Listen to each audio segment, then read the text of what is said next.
Please subscribe to this channel for more videos related to Catholic Christian teaching. The primary minister of the sacraments is the God-man Jesus Christ. In the encyclical Mystici Corporis, Pope Pius XII teaches, and when the Church administers the sacraments with an external rite, it is He, Christ, who produces their effect in the soul. In virtue of the juridical mission by which the divine Redeemer sent forth His apostles into the world, as He Himself had been sent by the Father, it is indeed He who baptizes through the Church, He who teaches, governs, absolves, binds, offers, and makes sacrifice.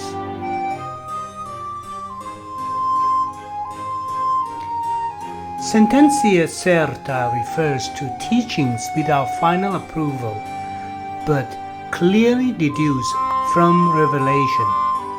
They are church teachings that the magisterium clearly decided for, albeit without claiming infallibility.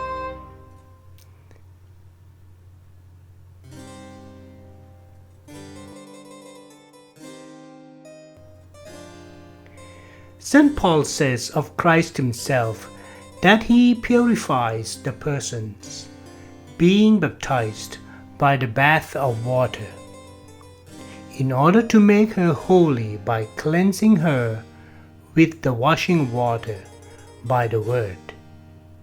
The human minister is only the servant and representative of Christ.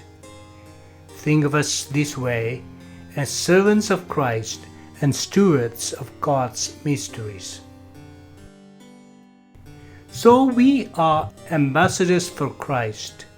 Since God is making His appeal through us, we entreat you on behalf of Christ, be reconciled to God.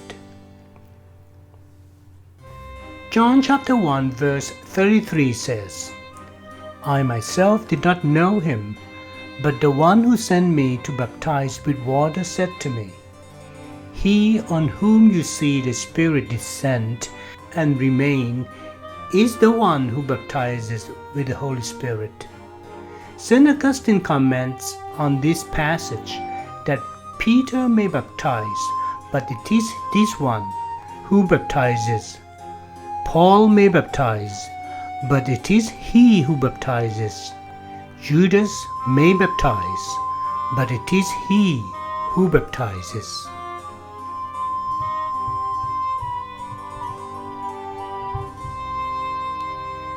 The secondary minister of the sacrament is man in his living state. Except for baptism and matrimony, a special priestly power conferred by holy orders is necessary for the valid ministration of the sacraments. The Council of Trent declared against the Reformers' teaching of the general priesthood of all the faithful. If anyone says that all Christians have the power to preach the word and to administer all the sacraments, let him be anathema.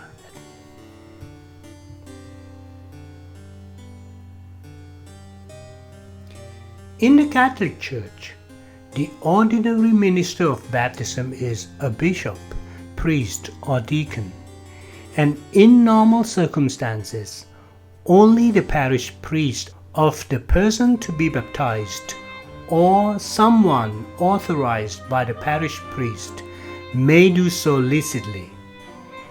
If the ordinary minister is absent or impeded, a catechist or some other person deputed to this office by the local ordinary may lawfully confer baptism.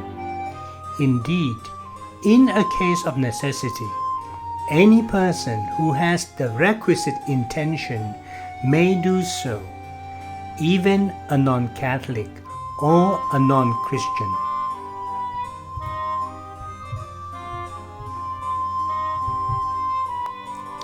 The phrase "a case of necessity" is principally meant imminent danger of death because of either illness or an external threat.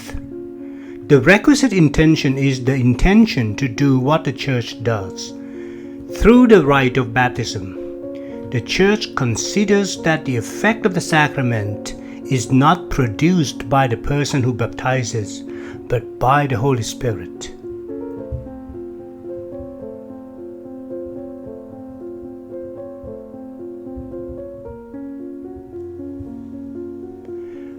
Both the husband and wife are ministers of matrimony. It is the spouses who are understood to confer marriage on each other.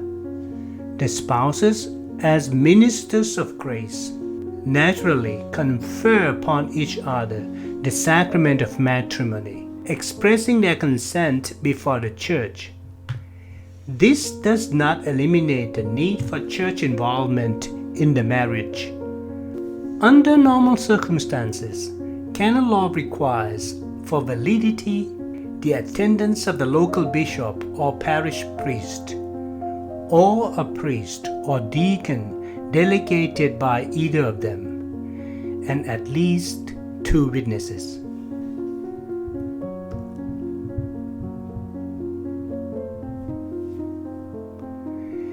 Since the ministers of matrimony are the spouses themselves, the priest has merely the role to assist the spouses in order to ensure that the marriage is contracted in accord with the canon law, and is supposed to attend whenever it is possible.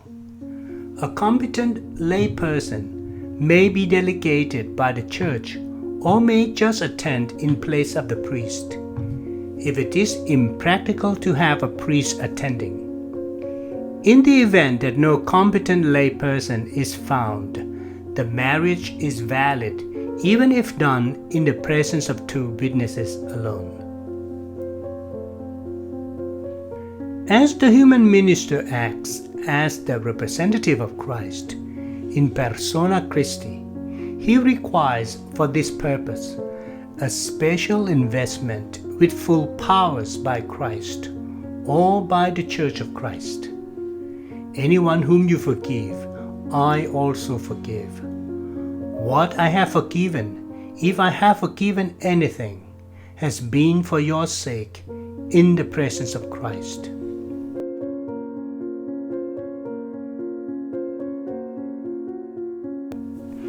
Except in the case of the Holy Eucharist, the minister of the sacrament must be distinct from the recipient. Pope Innocent III declared self-baptism invalid, though he regarded it as a lively expression of faith in the sacrament and of the desire for the same. The validity and efficacy of the sacraments is independent of the minister's orthodoxy and the state of grace. As far as the state of grace is concerned, this doctrine is de fide. As far as the orthodoxy is concerned, it is de fide in respect of baptism. It is sententia fidei proxima as regards the other sacraments.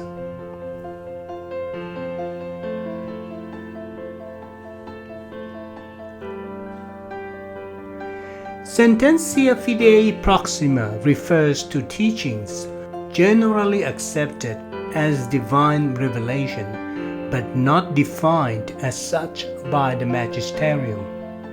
These are below the fides ecclesiastica level. Views contradicting something that is sententia fidei proxima are referred to with the term sententia haeresie proxima. One example of sententia haeresie proxima is the proposition, angels are not pure spirit. Against the teaching of the Donatists, Waldensians, Fraticelli, Wycliffites and Hutzites, the Council of Trent declared, "If anyone says that a minister in the state of mortal sin, though he observes all the essentials that belong to the effecting and conferring of the sacrament, does not effect or confer the sacrament, let him be anathema."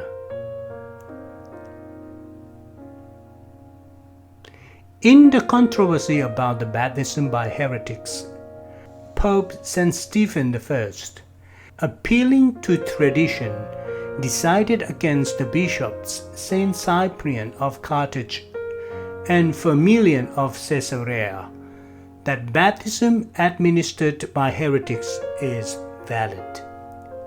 Thus, if anyone shall come to you from any heresy, then nothing new should be undertaken, but that which is handed down, namely, that the hands be imposed unto penitents.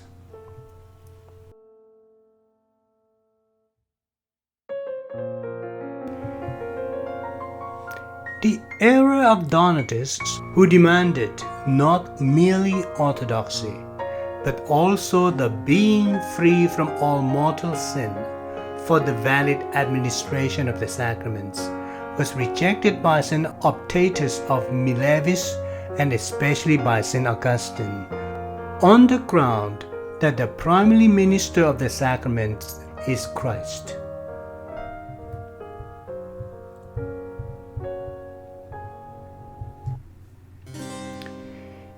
The intrinsic theological foundation derives from the doctrine of the efficacy of the sacrament, ex opere operato, as from the instrumental relation of the human minister to Christ, the primary minister.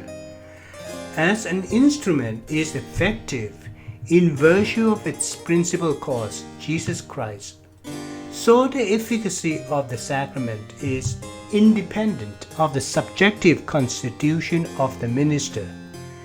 Dependence on this would be a source of constant uncertainty and uneasiness.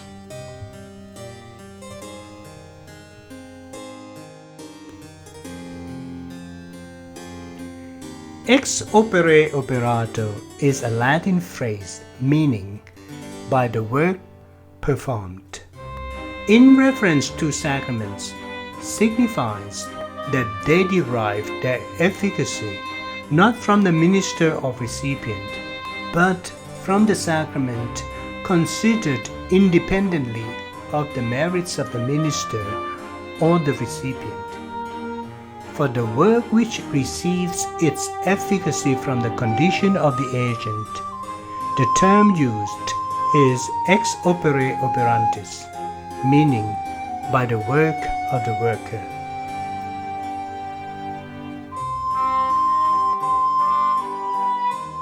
The minister is, in conscience, bound to administer the sacraments in a worthy manner, that is, in the state of grace. Even the priests who approach the Lord must consecrate themselves, or the Lord will break out against them. Speak to all the congregation of the people of Israel, and say to them, "You shall be holy, for I, the Lord your God, am holy." They shall be holy to their God, and not profane the name of their God, for they offer the Lord's offerings by fire, the food of their God. Therefore they shall be holy.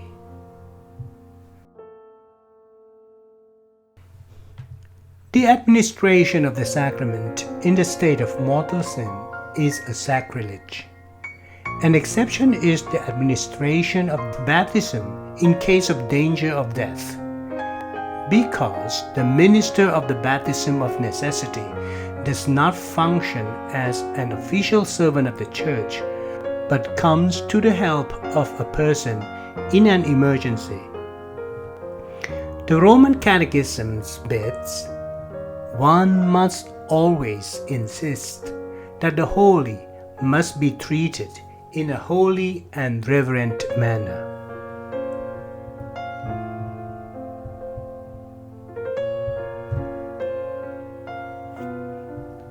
The minister must further have the intention at least of doing what the church does. The Council of Trent declared against the reformers who denied the necessity of the intention of the minister, as they recognized in the sacrament a subjective psychological efficacy only. If anyone says that the intention at least of doing what the church does is not required in the ministers when they are effecting and conferring the sacraments, let him be anathema. The expression to intend to do what the church does has been current since the turn of the 12th century.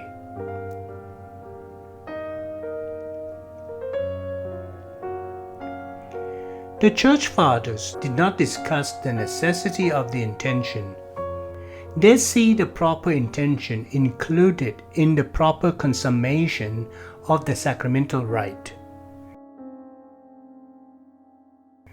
Pope St. Cornelius declared the bishop's consecration of novatian as an apparent and useless imposition of hands, that is, as invalid, obviously on account of the lack of the necessary intention on the part of the minister.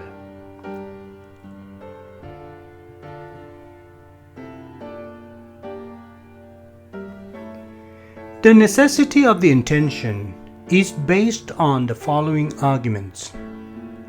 As the human minister is a servant and representative of Christ, he is, in duty, bound to subordinate and adapt his will to the will of Christ, who gives him his mandate. Think of us in this way as servants of Christ and stewards of God's mystery. So we are ambassadors for Christ, since God is making his appeal through us. We entreat you on behalf of Christ, be reconciled to God. Christ continues perpetually to live and work in the church. Therefore, it suffices to have the intention of doing what the church does. The human minister is a creature endowed with reason and freedom. The act involved in the execution of the administration of the sacrament must therefore be a human act, that is, an activity which proceeds from the understanding and free will. Hugh of St. Victor, who was the first to lay strong emphasis on the intention, teaches that the work of the ministers of God ought to be rational. The sacramental sign of itself is undetermined and may be used variously. By the intention of the minister, it is unambiguously determined and adapted to the sacramental operation.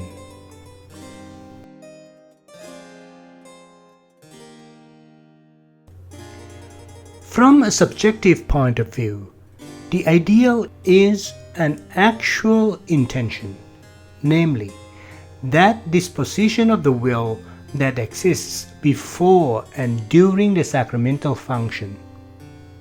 However, it is not fully necessary. A virtual intention, that is, that disposition of the will which is conceived before the action and which continues virtually during the action, also suffices. A habitual intention, that is, that disposition of the will which was conceived before the action and which was not withdrawn, is not sufficient. As a result, it does not exercise an efficacious influence on the sacramental function.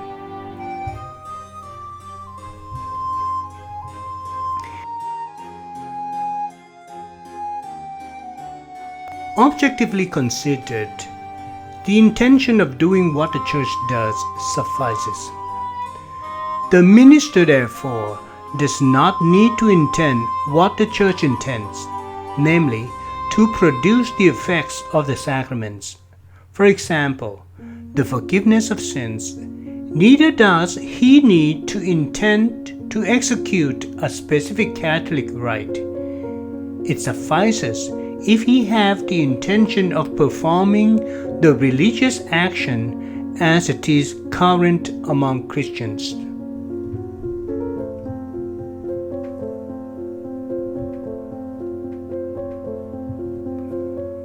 According to the almost universal opinion of modern theologians, an inner intention is necessary for the valid administration of the sacraments. By intentio interna is meant an intention which is directed not merely to the external execution of the sacramental rite, but also to its inner signification.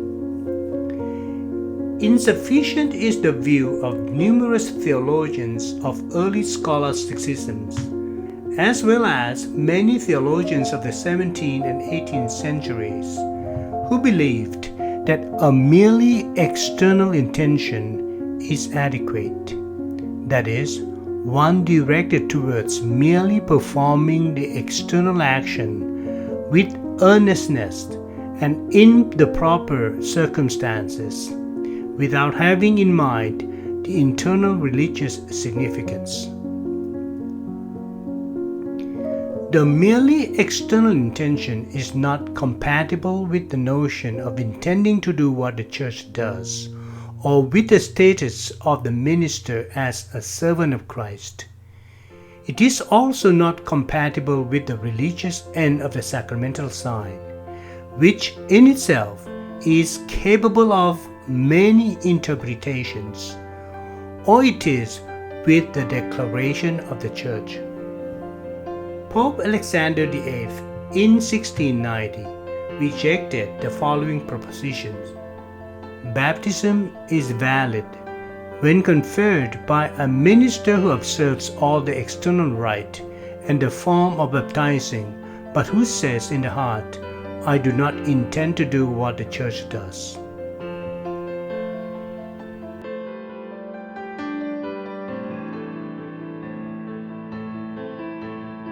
The necessary inner intention can be a special and reflected intention, or a general and direct.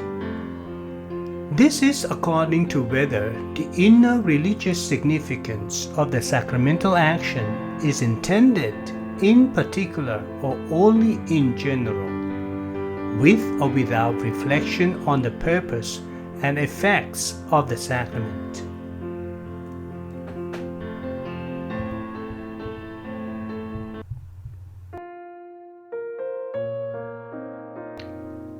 Please go to YouTube Retirementality channel, playlist, Sacraments for the complete series of these materials.